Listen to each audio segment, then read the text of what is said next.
What is love? Seriously though, what is it? What is love? A verb? A noun? A universal truth? An ideal? The common thread of all religions? A cult? A neurological phenomenon? There's no shortage of answers.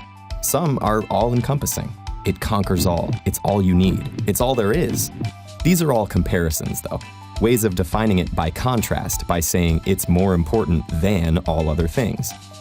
But is it? Sure, love matters more than your standard turkey sandwich, but does it matter more than shelter, or sanity, or an exceptional turkey sandwich? No matter your answer, you're just ranking it, not defining it. Another challenge to defining love is we often try to do so while falling into it, or out of it. Would you trust someone who just won the lottery to accurately define the concept of currency? Or, I don't know, ask a guy to define bears while he's fending them off? Or is romance not like winning the lottery? Are breakups not like bear attacks? Bad comparisons? That's my point. I'm not thinking right because I'm in love, so ha! Taking a step back, or taking a cold shower, whatever. Love is potentially the most intensely thought about thing in all of human history, and despite centuries upon centuries of obsession, it still overwhelms us. Some say it's a feeling, a magical emotion, a feeling for someone like you've never felt before. But feelings are fluid, not very concrete foundation for a definition. Sometimes you hate the person you love. Plus, come on, you've felt feelings like it before, sort of in miniature.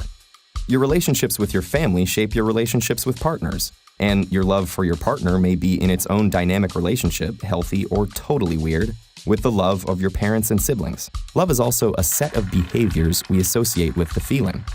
Holding hands, kissing, hugging, public displays of affection, dating, marriage, having kids, or just sex. But these loving actions can be subjective or culturally relative. You may love or be someone who can't have kids or doesn't want to, who believes in marriage but also in divorce, who's from a culture where people don't really date the way we think of dating, or who just doesn't want to make out on the bus. But if love is a thing that we can define, then how can it mean opposite things for so many people? So maybe love's all just in your head, a personal mystery winding through your neural pathways and lighting up pleasing natural rewards in your nervous system. Perhaps these rewards are addictive. Perhaps love is a temporary or permanent addiction to a person, just like a person can be addicted to a drug. I don't mean to be edgy like some pop song. Evidence shows that chemicals in your brain stimulated by another person can make you develop a habit for that person. The person comes to satisfy a physiological craving, and you want more. But then sometimes, slowly or suddenly, you don't. You've fallen out of love, become unaddicted. For a spell. What happened?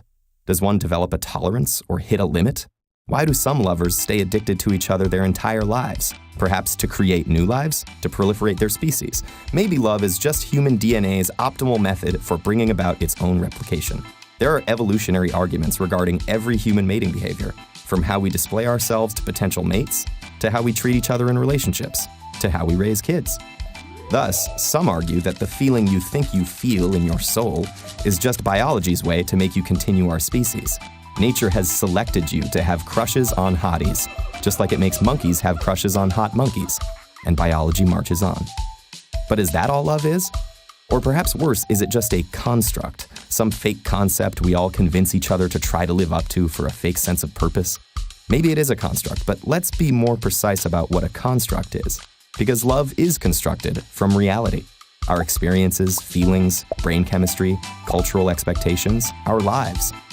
And this edifice can be viewed through countless dimensions: scientific, emotional, historical, spiritual, legal, or just personal.